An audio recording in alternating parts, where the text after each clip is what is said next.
नमस्कार, आप देख रहे हैं 24 न्यूज। मैं हूं आपके साथ संजय मिश्रा। आइए देखते हैं अब तक की 25 बड़ी खबरें। देहरादून समेत उत्तराखंड के ज्यादातर क्षेत्रों में अगले कुछ दिन मौसम शुष्क रहने के आसार। मौसम विभाग के अनुसार शुष्क मौसम के बीच ज्यादातर क्षेत्रों में खिली रहेगी चटक धूप। पर्वतीय क्षेत्रों में पाला और मैदानी क्षेत्रों में कोहरा बढ़ा सकता है दुश्वारियां। बीते सोमवार को हुई वर्षा और हिमपात के बाद प्रदेश भर में बढ़ गई है ठिठुरन। अगले कुछ दिनों में तापमान में आ सकती है भारी गिरावट।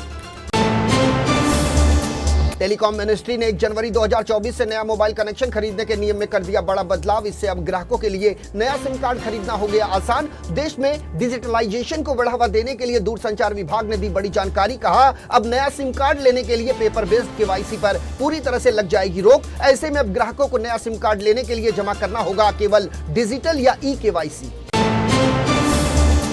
राष्ट्रीय राजपूत करणी सेना के अध्यक्ष सुखदेव सिंह गोगामेड़ी की मंगलवार को जयपुर में हत्या के बाद पूरे राजस्थान में शुरू हो गया विरोध प्रदर्शन। चूरू में गोगामेड़ी के समर्थकों ने बस पर किया पथराव और सड़क भी कर दी जाम। पथराव के बाद यात्रियों में मच गई अफरा तफरी। जयपुर में भी मेट्रो मास अस्पताल के बाहर जाम कर दी गई सड़क।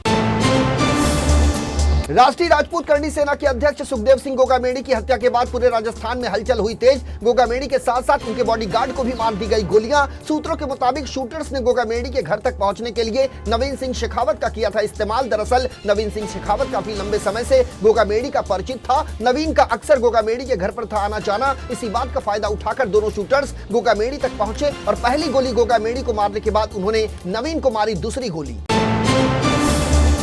गोगामेड़ी की हत्या के बाद तत्काल आरोपियों की तलाश में जुट गई पुलिस। सूत्रों के मुताबिक तत्काल कार्रवाई करते हुए पुलिस ने गोगामेड़ी पर गोली चलाने वाले दोनों हमलावरों को पकड़ लिया है। नितिन फौजी और रोहित राठौड़ के रूप में हुई है हत्या के आरोपियों की पहचान। सूत्रों के मुताबिक हरियाणा के महेंद्रगढ़ का रहने वाला है नितिन फौजी, जबकि मकराना का रहने वाला है रोहित राठौड़। हालांकि अभी तक नहीं हो सकी है इसकी आधिकारिक पुष्टि।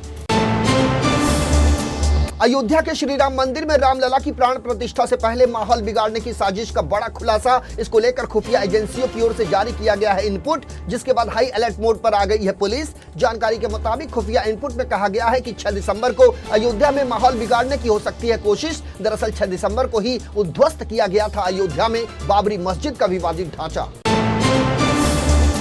खुफिया एजेंसियों की ओर से जारी इनपुट के बाद बढ़ा दी गई है सतर्कता। श्री राम मंदिर के आसपास तैनात की गई है भारी सुरक्षा। पुलिस के आलाधिकारी खुद लगातार कर रहे हैं पेट्रोलिंग। दरअसल 22 जनवरी को होना है श्री राम मंदिर का उद्घाटन। इस मौके पर प्रधानमंत्री नरेंद्र मोदी समेत देश विदेश के कई वीवीआईपी रहेंगे यहां मौजूद। ऐसे में इस तरह के इनपुट ने राज्य पुलिस के खड़े कर दिए हैं कान।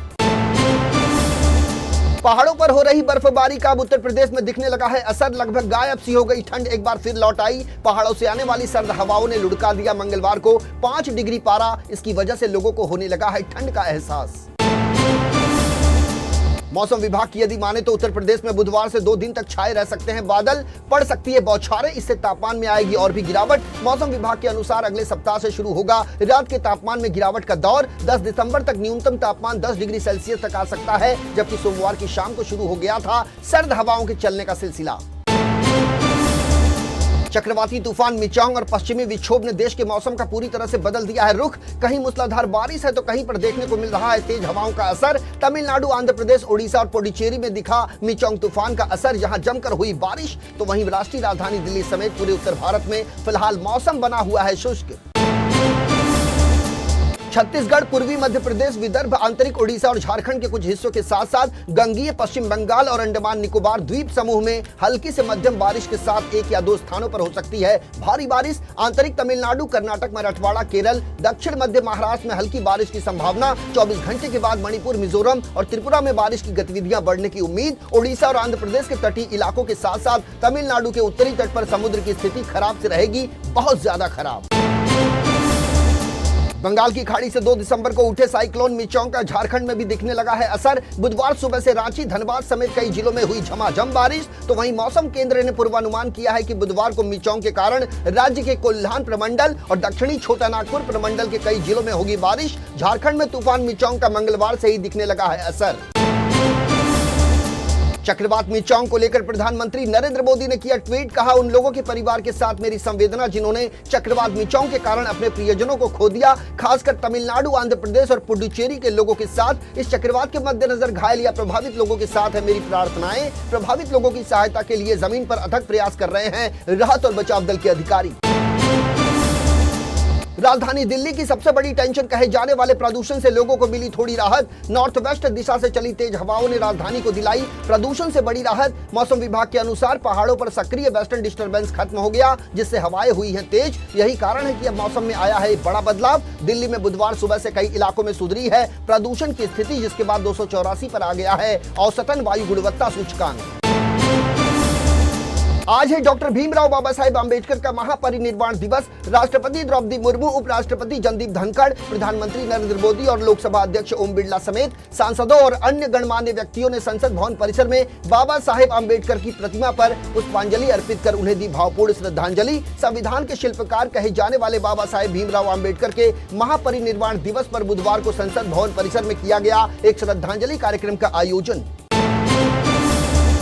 डीएम के सांसद डीएनवी सेंथिल कुमार एस की गौमूत्र राज्य टिप्पणी पर बीजेपी नेता शहजाद पूनावाला ने साधा निशाना। कहा यह डीएमके की सोच नहीं बल्कि पूरे विपक्षी गठबंधन इंडी का यह है बयान। विपक्षी गठबंधन की इस प्रकार की सोच है विभाजनकारी और घृणास्पद। शहजाद पूनावाला के अनुसार डीएमके ने लगातार की है उत्तर भारत और हिंदी के खिलाफ बयानबाजी। आज अखिलेश यादव, राहुल गांधी, तेजस्वी यादव, अरविंद केजरीवाल और ममता बनर्जी को बताना चाहिए कि क्या इस बयान से जुड़ेगा भारत और क्या जीतेगा इंडिया। क्या ये बयान है उन्हें स्वीकार्य?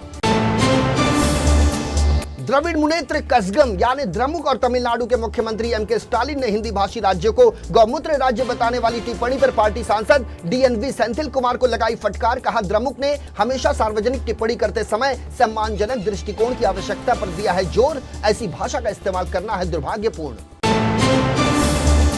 डीएम के सांसद एस सेंथिल कुमार ने अपनी गौमूत्र टिप्पणी पर खेद जताते हुए वापस लिया अपना बयान। उन्होंने कहा कल अनजाने में मेरे बयान से अगर सदस्यों और लोगों की भावनाओं को ठेस पहुंची है तो मैं उसे वापस लेना चाहूंगा। मैं इन शब्दों को हटाने का अनुरोध करता हूं, मुझे इसका अफसोस है। उन्होंने कहा कि अगर इससे किसी को ठेस पहुंचती है तो मैं अगली बार इसका उपयोग करने से बचने की करूंगा कोशिश। केंद्रीय वित्त मंत्रालय ने मंगलवार को संसद में बताया कि एक प्रस्ताव पेश किया गया है जिसमें की गई है भारत के सभी बैंकों में हर शनिवार को अवकाश घोषित करने की मांग, जिसका मतलब है कि बैंकों में हर सप्ताह की गई है 5 दिन ही काम करने की मांग। वित्त राज्य मंत्री भागवत कराड़ के मुताबिक आईबीए की ओर से पेश किया गया है ये प्रस्ताव। पब्लिक और प्राइवेट सेक्टर के बैंकों की ओर से सप्ताह में 5 दिन काम को लेकर लंबे समय से की जा रही ये मांग, खासकर पब्लिक सेक्टर के बैंकों ने कई बार उठाया ये मुद्दा। वहीं आईबीए सदस्यता में भारत के सभी पब्लिक और प्राइवेट बैंक, विदेशी बैंक, सहकारी बैंक, क्षेत्रीय ग्रामीण बैंक और अखिल भारतीय वित्तीय संस्थान ने भी की है सप्ताह में 5 दिन कार्य करने की मांग। दरअसल बैंकिंग क्षेत्र में काम करते हैं तकरीबन 1.5 मिलियन से ज्यादा कर्मचारी। भारत दौरे पर आए सऊदी अरब के हज और उमरा मंत्री तौफीक बिन फौजान अल रबिया ने मंगलवार को केंद्रीय मंत्री स्मृति ईरानी से की मुलाकात। इस दौरान दोनों नेताओं ने तीर्थयात्रियों के लिए हज प्रक्रिया को सहज और सरल बनाने पर दिया जोर। अल्पसंख्यक मामलों की मंत्री ईरानी ने कहा कि भारत सरकार हज को समाज के सभी वर्गों के लिए समावेशी और सुलभ बनाने के लिए है प्रतिबद्ध। उत्तर प्रदेश के कौशाम्बी में 65 साल के एक बुजुर्ग ने 6 साल की बच्ची से पार कर दी हैवानियत की सारी मर्यादाएं। पुलिस के अनुसार पहले कथित बुजुर्ग आरोपी ने बच्ची को कमरे में बुलाया और फिर उसके साथ किया रेप। बच्ची ने जब विरोध किया तो उसकी बेरहमी से की गई पिटाई, जिसमें मासूम बच्ची को आई है गंभीर चोटें। पुलिस ने केस दर्ज कर आरोपी को किया गिरफ्तार। संतोष श्रीवास्तव के तौर पर हुई है आरोपी बुजुर्ग की पहचान, जो बताया जा रहा है एक रिटायर्ड कर्मी। खालिस्तानी आतंकी गुरपतवंत सिंह पन्नू ने एक बार फिर से दी है गीदड़ भभकी। उसने धमकी भरे लहजे में कहा कि वो 13 दिसंबर को करेगा संसद भवन पर हमला। उसने भारत पर हमले का एक धमकी भरा वीडियो भी किया जारी। पन्नू ने इस वीडियो में कहा कि मेरी हत्या की साजिश हुई है नाकाम, मैं 13 दिसंबर को संसद भवन पर हमला करके दूंगा इसका जवाब। दरअसल संसद भवन पर 13 दिसंबर के दिन ही साल 2001 में हुआ था आतंकी हमला। देश की आर्थिक राजधानी मुंबई के साइन इलाके में फिल्म 26 जैसी घटना आई सामने। फर्जी इनकम टैक्स अधिकारी बनकर ठगबाजों के गिरोह ने एक ज्वेलरी कारोबारी के घर पर की छापेमारी। मौके से 18 लाख रुपए की रकम सीज करने के नाम पर ले उड़े कथित नटवरलाल। मुंबई पुलिस ने सीसीटीवी फुटेज के आधार पर किया गिरफ्तार। इजराइल के प्रधानमंत्री बेंजामिन नेतन्याहू ने हमास के साथ चल रहे युद्ध के बीच दिया बड़ा बयान। इजरायली पीएम ने कहा कि युद्ध के बाद इजरायली सेना को गाजा में सुरक्षा नियंत्रण बनाए रखने का है पूरा अधिकार। उन्होंने मंगलवार को उस विचार को खारिज कर दिया है जिसमें यह कहा गया कि युद्ध के बाद गाजा पट्टी में सुरक्षा के लिए किसी अंतर्राष्ट्रीय बल को दिया जाए जिम्मेदारी।